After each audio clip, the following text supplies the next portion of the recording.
look at how beautiful she is. I like my eyeballs, thank you. Now, her name is Morticia, everybody. Now, Morticia, Shocking. because she is nature's mortician in a way.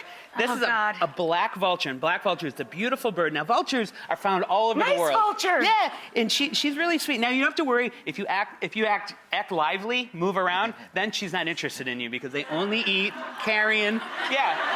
Jazz hands! Yeah, if you do jazz hands the whole time, that's the safest way to be around a vulture.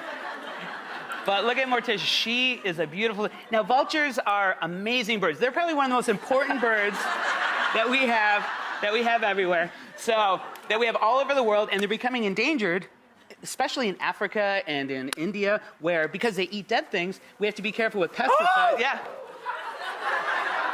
But look at that wingspan. Look at that wingspan. Now, to see a vulture in the wild, now going back to why they're endangered, now they're becoming endangered because they only eat carrion. They only eat things that are dead. They cannot hunt. Even though we have a glove here, their feet are just like chicken feet. They have no way of killing their own prey, so they have to really So they literally have to live off dead things. Right. So there's fewer dead things? Is that why they're endangered? And there's so much competition because you never see one vulture. They're very social, so you'll see, like, let's say a flock of 50 or so all circling together.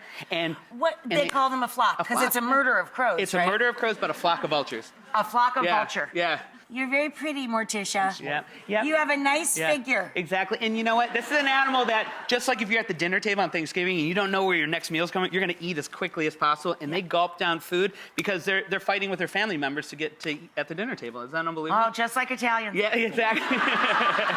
So, what do you think, Rach? One more? One more. One more. Thank you so much. Bye, Morticia.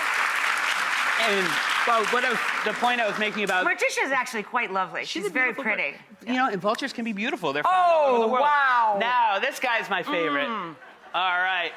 Come here, buddy. Hello. Now, Rachael, look at this guy. So this is my old buddy. This is my old buddy. He's an African bullfrog. Now, bullfrogs are the biggest... And he's leaking all over you, And he's doing what bullfrogs do best. They leak.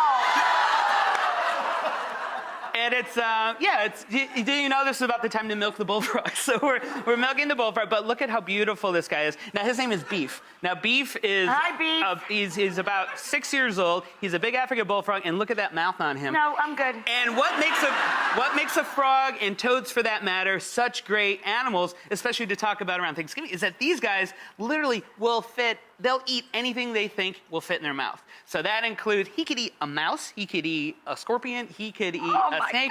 God. Rachael, here's the best part. Beef here could eat another African bullfrog a tiny bit smaller than him. Isn't that unbelievable? So they talk about reducing your competition at Thanksgiving. I mean, this guy will literally eat his competition. Do not do that, to be clear. And Beef does have a buddy. We will fight over food, but we will not eat each other. Now, Beef does have a buddy. So Beef has a buddy. His name's Whopper Jr. He's a little frog about this big. And how come he didn't eat Whopper Jr.? Because I have to keep him separated, because he would love to eat Whopper Jr. He would love to eat Whopper Jr. Yeah, he would. So can you really call that a buddy? They have a very, what do you call it? They have a long-distance relationship. They have a very long-distance relationship. Yeah, but I just love this guy. Isn't he cute, though? You Rach, do, you have to you admit. do love him. Did you want to try to touch him? No, I sure don't.